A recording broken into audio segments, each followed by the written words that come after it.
Welcome to the Side Hustle to Small Business podcast powered by Hiscox. I'm your host, Sanjay Parekh.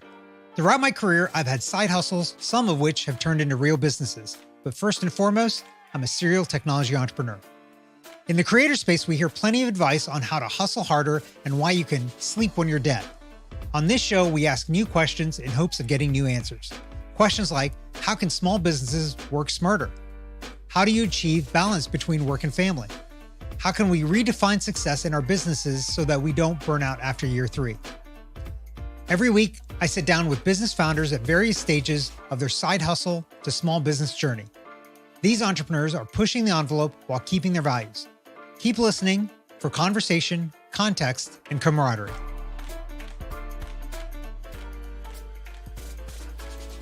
Jakari Harris is an author, sought-after speaker, and social media influencer.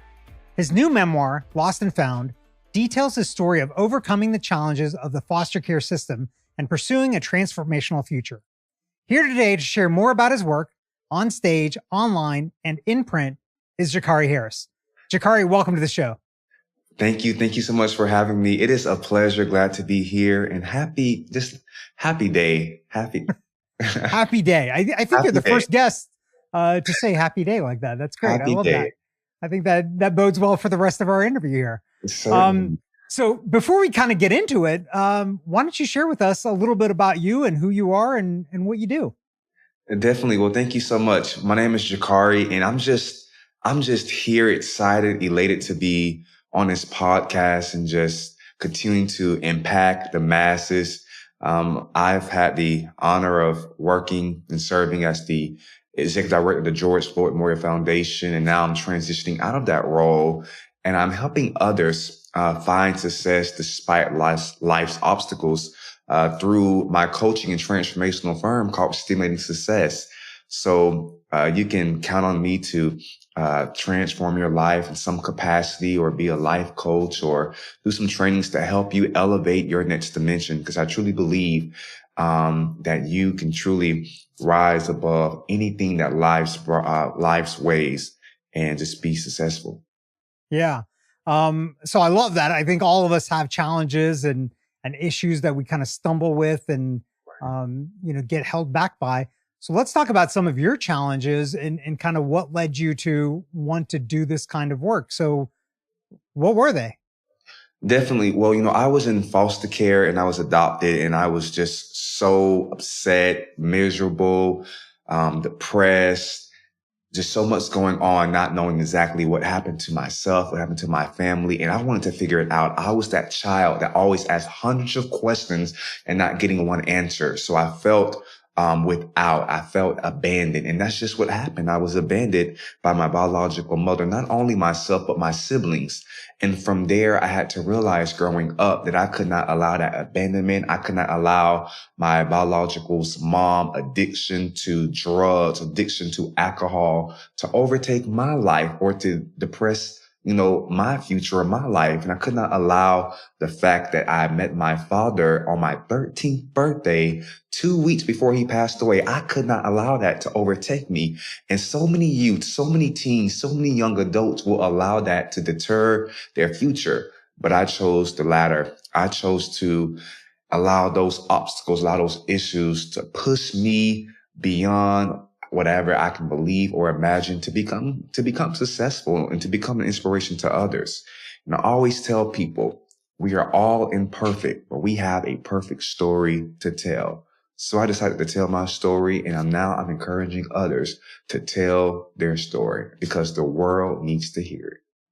Wow. So there's a lot to unpack in the things that you just said, and like meeting your dad, and I don't know how you view that now. Like, was it fortunate or unfortunate? I'm like, if you'd missed by just a couple of weeks, you wouldn't have had the opportunity. So I don't know if you view that as a fortunate thing, or I view it as fortunate, because I almost told my adoptive mom when we got the call, I almost told her, I want to go see him. I mean, I remember his wife at the time, she called us and they were at the hospital in the intensive care unit.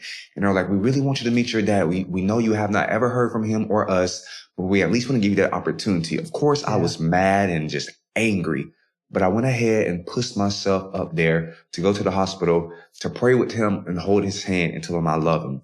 And 2 weeks later, got the call that he had slipped away from this earth. Yeah. So it's interesting that you kind of talk about the foster system and all of these things, and it seems like a lot of that has really kind of shaped who you are and what you've become. Like, how do you view that experience, especially in the light of what you're doing now? Is it, if that experience, and I know it's hard to think about, but if that experience hadn't happened to you, do you think you'd be in this position now of wanting to be a life coach or anything else like that? I certainly do not think so, because I had to use that experience to redefine and redesign my future. Because the reality is life doesn't spare its rod for any of us. And it's up to us to not allow those shameful moments, those hurting days and weeks to define us. But it's up to us to allow those moments to learn from them, to grow from them. And more than anything, so that we can be an impact and live an unapologetic life and share our story. So I did not allow those moments, that time to deter me for long. I had to make up in my mind. I had to create and re-envision a possible future for myself, even when my biological mom, even when my biological father did not care enough for my future. I had to care enough for me to keep moving the needle forward. And that's just what I did. I put one foot in front of the other. Yeah. So where do you think that comes for you? Is this something that was just innate, or did this get instilled with you once you were adopted and you saw kind of a better life, outside of the foster system for yourself? Definitely. I think it came from really growing up in foster care, being adopted and learning so much about me. And when I reflected, I always said, why did I do that? Like, what's wrong with me? Am I depressed? Am I, on the verge of trying to commit suicide? I didn't know what was wrong with me. So I had to truly define exactly, well, what I know there's issues wrong with me, but what can I turn those issues into to create a better future for me? So, when I used to get kicked out of high school classes, or when I got expelled from a middle school, or when I ran away, or when I called the police on my adoptive mom who was just trying to help me, who was just trying to love me, I had to sit down for a moment and just think, well, if I continue to go in this route of being kicked out of school, or, running from home to home, I won't have the best life ahead of me. So I had to make up in my mind that I have to change. I have to be the change agent for my life, for my future, so that I can be successful. So where in that then did this idea of being an entrepreneur come up?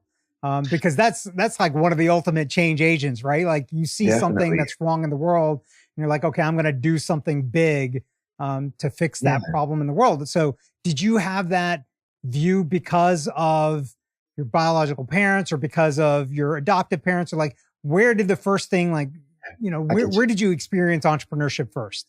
I experienced entrepreneurship, honestly, when I was in 10th grade in high school. And I remember my guidance counselor, she came back to me. She said, Jakar, you keep getting kicked out of classes. You have a bad attitude. You're always doing something negative. She said, did you know that you were held back in the first grade? And I didn't know that. I did not know. My adoptive mom did not tell me. So I was upset. And what I did was I made up in my mind that day that I would not allow anyone to determine my future. So I decided that day that I was going to graduate high school in 3 years instead of 4, the traditional 4. And that took accountability. That took a whole new, renewed mindset. I had to take 14 virtual courses within a year and a half, and take in-person courses, stay after school for tutoring, work at McDonald's 20, 30 hours a week, still be active in the church. And I really got it done. And I remember walking on that graduation stage, going across the stage. So many people was cheering for me, standing up and applauding me, because they could not believe that I really graduated high school in 3 years instead of 4. So I took that opportunity to realize that if I can do that much in a shorter time, there is so much more I can give and I can do to this world with those same entrepreneur mindset. I was on a whole new wave when I had a plan, I had a strategy, and I had an execution mindset. And that is what made me realize that I can be an entrepreneur and helping others to make money. Yeah.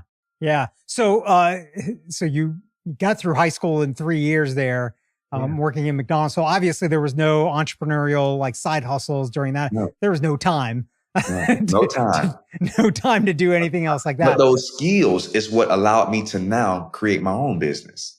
So the skills of what? Of like time management or The skills what of was it? time management, the skills of strategy, the skills of negotiation, because I had to negotiate my way, negotiate the teacher. Hey, can you please help me with this? Because many of the teachers in high school, they were like, well, you're trying to take all these classes just to graduate early. You don't need to do that. Just take your time. No, I had to negotiate my way through and prove a point. This is why I'm doing what I'm doing, and I'm going to get it done. Just give me that one opportunity. Give me that one chance. Let me be in your class. Let me sit in. Let me tutor. Let me do this, and it will get done. So those skills of strategy, of negotiation, or figure out who to communicate and when to communicate with them is what really helped me, be this determined, be a go-getter. Yeah. And I think right there, you kind of hit upon something that's a challenge for a lot of people, is that there is a structure of leadership and organization that when you're trying to do something that's outside of that structure, it becomes very hard. And that's true for as a student that's trying to graduate in 3 years out of high school, because that's not normal, right? Or as an entrepreneur trying to do something new, because that's not normal either. And that's not the way we do things. And so it's interesting that you had this skill set early on, or this determination, because it's the exact thing that you need as an entrepreneur to kind of break through and be successful as well. Definitely. Thank you. So like, let's move forward from there. So from high school, when was the first time then you started to do something entrepreneurial? So after high school, it was Attorney Ben Crump's office. So Attorney Crump is a world-renowned attorney based in Tallahassee, Florida. He's taken on so many major cases such as Trayvon Martin, George Floyd, Breonna Taylor, and so many more. And I remember when I see him on TV, and I was at McDonald's still, like just graduated at McDonald's. And I said, I want to go work for him one day. And they were like, boy, you just graduated high school. This man is a lawyer. He got, law school clerks. But I said, I was determined. So what did I do? I left McDonald's early. I went to go to the library to print out a 10-page resume. I don't know why my resume was 10 pages and I just had one job. But nevertheless, that is what I did. And I went to his office, talked to the clerk, and they told me I had to leave because I had just graduated high school, and they only take L2 or L3 students, law school students in the second or third tier of law school. So I did feel defeated, but that did not stop me. I waited for a little while, did some research, came back 2 weeks later with a hand-me-down suit and a 3-page resume. And then I heard Attorney Crump's voice, like further down in the office or in the building. And I just called out his name. I said, Attorney Crump, please come here. And he came up there, and security asked me to leave, but he told security to stop. And I told him, I said, all I need is just one chance. Please give me an internship. It doesn't even have to be paid. I want to learn. I want to give back to the community. I want to invest. I want to teach. I want to help. So he gave me that one chance. So I feel like that is what started my entrepreneurial journey. And from there, hey, I'm here today. I mean, I have a book, as you know. I moved out to LA to do an internship in Los Angeles. Then I started speaking at many organizations and many groups, many universities. And during that time, I was speaking for free. As long as they paid for my travels, I would show up and show out and transform lives and ignite the youth and inspire the parents and the young adults to become better than they were yesterday. Yeah. So what was your, so that's like a tough thing to do, right? Like you're traveling and speaking, as long as they pay for your travel expenses, it's hard to make ends meet. Like, your landlord, or going to McDonald's to buy food, like they're not going to be like, oh, well, you did a speaking gig, we're going to give you some free food, or, let you stay for free. So how did you make ends meet? So that was in the high school and early undergrad years. But when I graduated undergrad in 2018 is when I began. I was like, you know what? Many people say I should be, charging to speak at an honorarium and things of that nature, no matter, if it's $300, $500, $1,000, whatever it is. So then I changed it up. I was like, you know what? Let me put together a writer. Let me put together a media kit. Let me put together a contract so I could begin, charging folks. As I was traveling to California, to New York, to Miami, to DC, to Atlanta, to different areas speaking. And then when I graduated high school is when I released my book in, 2020. And from there, everything was just increasing. People were paying for my travels in honorarium. Then they asked me to come back. And I had some companies and organizations not only paying for the travels in honorarium, but they were getting 50 or 100 books to give out after I speak. So it all paid off. And those skills, those lessons, those tired moments, those days that I felt like just giving up because no one was showing up for me, when I just felt without, in the past 2-3 years is when I realized that all of that has really paid off, and it's still paying off today. And what I do know to be certain is that what's coming is better than what's been. So I don't know who's listening to this audio or watching this video, but what I want you to know is don't give up. Don't settle. When no one is showing up for you, show up for yourself every single day because it's going to pay off. Yeah. Yeah. I love that. So, let's talk a little bit about it, right? So right now you're with the George Floyd Memorial Foundation. Yes. So did you start what you're doing right now before that? And how did that kind of all fit in with what you're doing at the foundation? So I moved to Houston, Texas in 2019. And during that time, I was just broke and broken because I moved at a time that I was like, okay, I don't know what to do right now. I'm traveling, speaking, and I don't have nowhere to stay. I need to get my finances together. I need to get myself together. So what is it that I really, truly want to do? How can I get back on a plan of just supernatural success?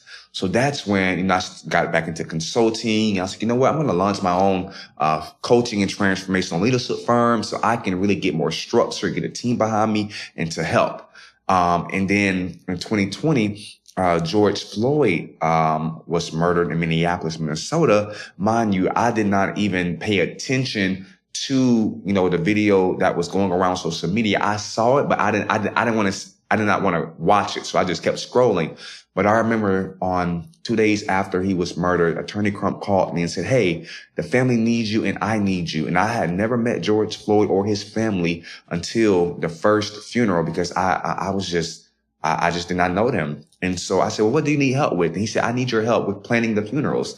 So that's what I did. I helped plan the Houston funeral, helped plan the North Carolina and the Minneapolis funeral. And then from there, the family said, we really need you to run this foundation.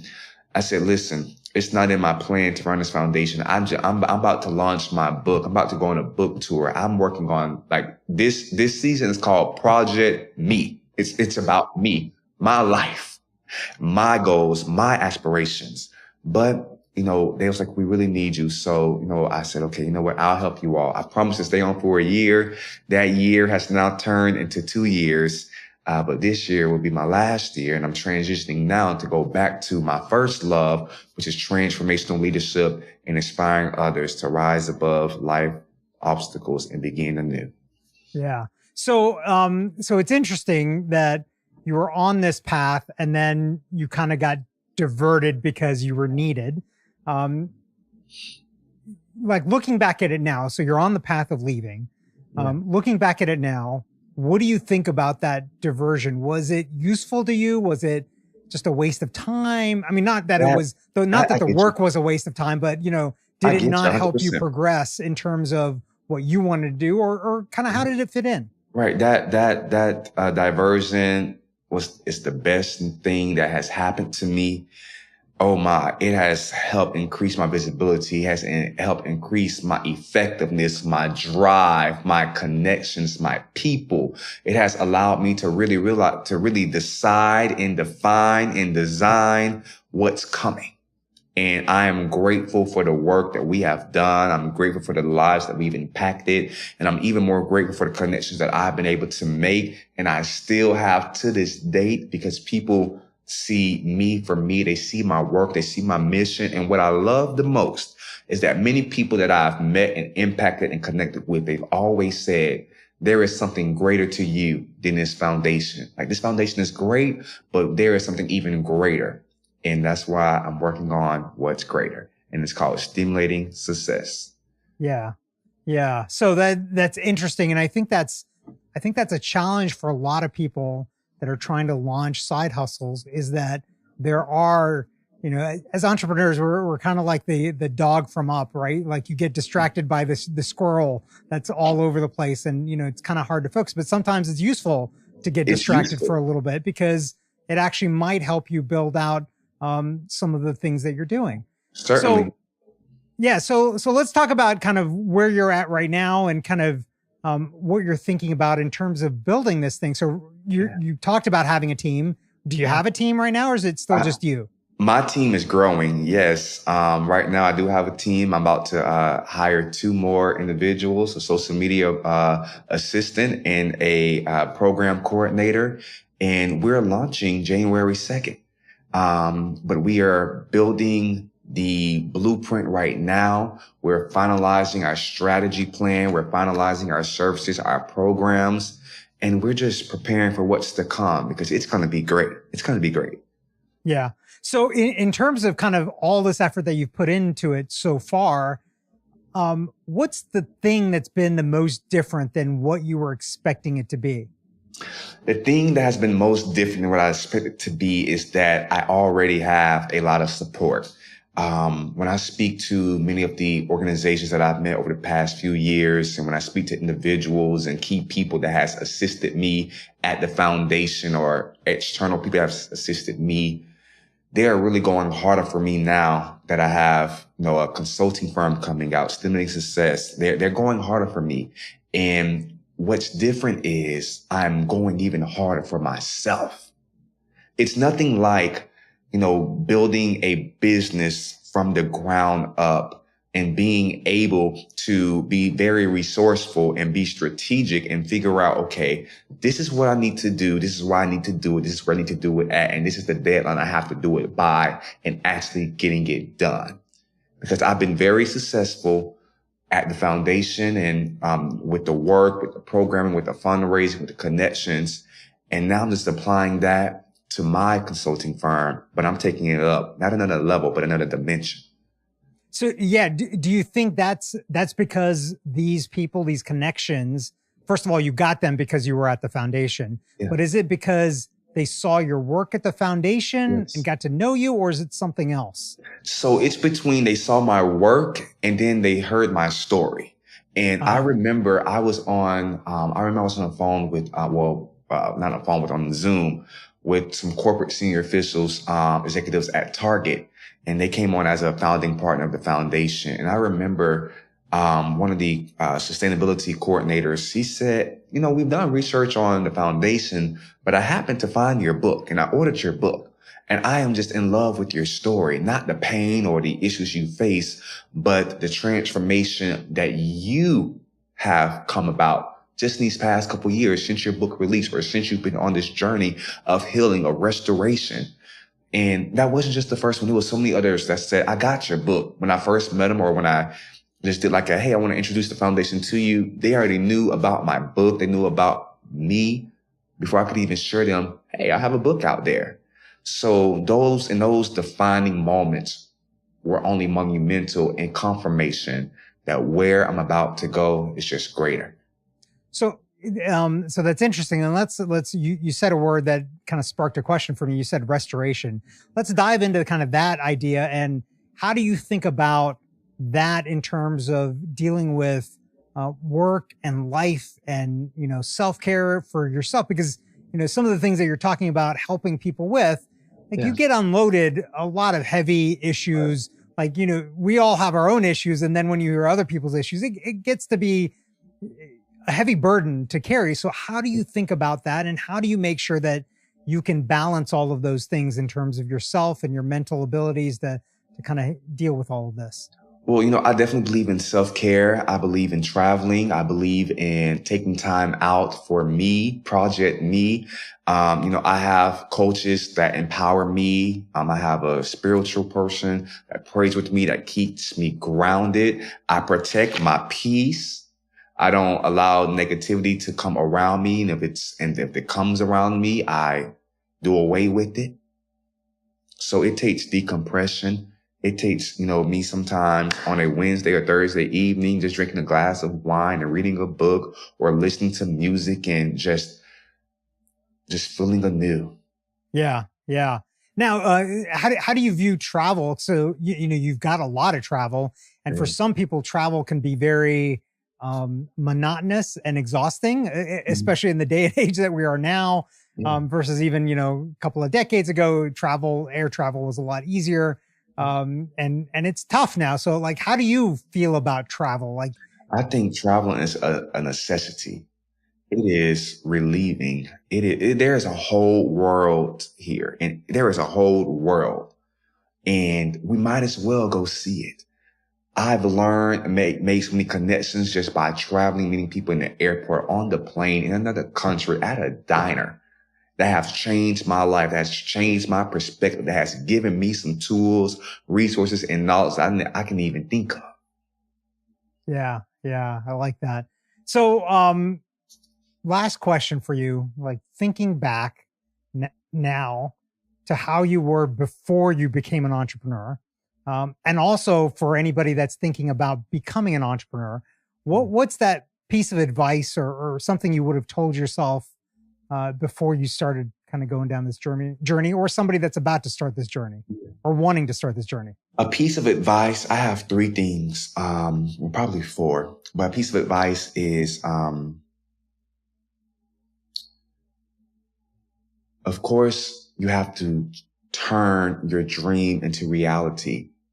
But when you say that, or when you attempt to do it, or when you're doing it because you're going to do it, you have to love yourself beyond your issues and beyond your obstacles.